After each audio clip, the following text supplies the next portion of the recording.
Hi, എൻ്റെ പേര് ഫാത്തിമ. ഞാൻ final year BCom finance and tax student ആണ്. ബേസിക്കലി ഞാനൊരു ഹോം ബേക്കറും കൂടിയാണ്.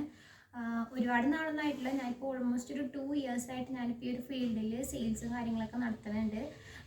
ഒരുപാട് വലിയ റവന്യൂ അല്ല, എന്നാലും മന്ത്ലി അത്യാവശ്യം തീരെ തരക്കേടില്ലാത്ത റവന്യൂ എനിക്ക് ഇതിൽ നിന്ന് ഏൺ ചെയ്യാൻ പറ്റുന്നുണ്ട്. എൻ്റെ കാര്യങ്ങളൊക്കെ അത്യാവശ്യം വേണ്ട ബേസിക് നീഡ്സൊക്കെ എനിക്ക് അതിൽ നിന്ന് സാറ്റിസ്ഫൈ ചെയ്യാൻ പറ്റുന്നുണ്ട്. ഞാൻ പ്രൊഫഷണലി ബേക്കിംഗ് പഠിച്ചിട്ടൊന്നുമില്ല. ഞാൻ സ്വന്തമായിട്ട് വീഡിയോസും കാര്യങ്ങളൊക്കെ ഒന്ന് റെഫർ ചെയ്ത് ഒറ്റയ്ക്ക് പഠിച്ചെടുത്തതാണ്.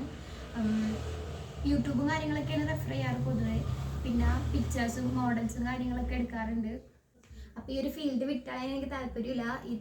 ഈ ഒരു ഡിഗ്രി കഴിഞ്ഞാലും ഇതൊരു പാഷനാണ്. അപ്പോൾ എനിക്കിതിൽ കൺസിസ്റ്റൻ്റായിട്ട് നിൽക്കണമെന്ന് താല്പര്യമുണ്ട്. അപ്പം പയ്യെ ചെയ്യണ വർക്കുകളും കാര്യങ്ങളൊക്കെ ഇമ്പ്രൂവ് ചെയ്ത് ഇതിൽ തന്നെ കൺസിസ്റ്റൻ്റായി ഈ ഒരു ഫീൽഡിൽ നിന്ന് പോകണമെന്നാണ് എൻ്റെ ആഗ്രഹം. ഇൻഷാ അല്ലാഹ് കാര്യങ്ങളൊക്കെ ശരിയാവുമെന്ന് വിചാരിക്കുന്നു.